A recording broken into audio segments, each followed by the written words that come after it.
To talk about a month-long investigation that we actually conducted in conjunction with Reuters news agency into that building behind me. That is the Trump Ocean Club, Panama City. It's a large building. It overlooks the all of Panama City. It overlooks the Pacific Ocean. At one stage, it was the tallest building in Latin America.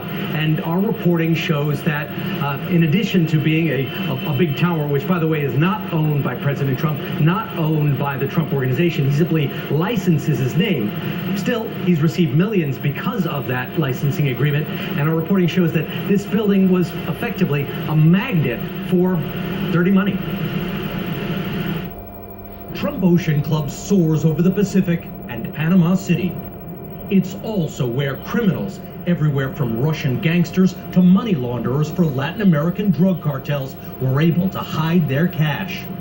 Alexander Ventura was one of the tower's main brokers. And you were coming in with hundreds of buyers? With hundreds of buyers, yes. Did the Trump organization want to know who these buyers were, where the money was coming from? No, not that I'm aware of. No, not at all. Ventura is now a fugitive wanted for fraud. We agreed to disguise his appearance because he said he feared for his safety. He says that he sold units, no questions asked, to buyers including David Murcia Guzman, in custody in the United States, convicted of laundering millions of dollars for Mexican drug cartels. Ivanka Trump, Ventura says, was involved in the Panama Project, although not directly in sales. Buenos dias. Hello, I'm Ivanka Trump. She featured in its promotions. Our investigation reveals several of Ventura's brokers and buyers also had ties to Russian organized crime. Documents from Panama's Public Record Office show that units were bought through anonymous shell companies, hiding who owned what. A mí me toca la investigación. And that, a former Panamanian prosecutor who investigated the building told us, drew in people with a criminal history. Patrick Alley is the co-founder of the anti-corruption group Global Witness.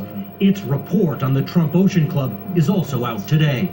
Any responsible businessman should want to know who their clients are and where the money is coming from. If that responsible businessman is now the President of the United States, this is a matter of public interest. In a statement, the Trump Organization said, in part, the Trump Organization was not the owner, developer, or seller of the Trump Ocean Club Panama Project, and that the organization had no relationship with Ventura or knowledge of the allegations against him. We also asked Ivanka Trump for comment, but her team referred us back to this statement. I believe this is the picture of you with President Trump. Yes, that's correct. That's Mar-a-Lago, yes.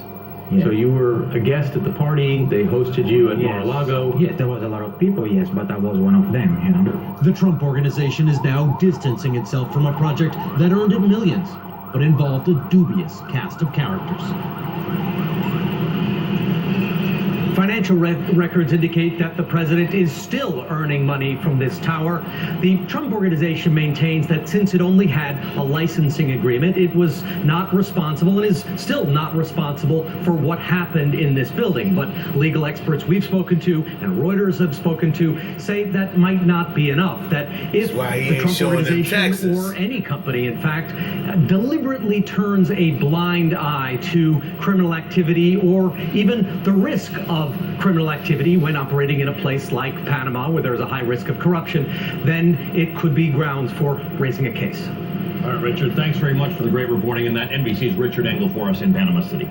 You can see Richard's complete report tonight on assignment at 9 p.m. Eastern Time, only on MSNBC.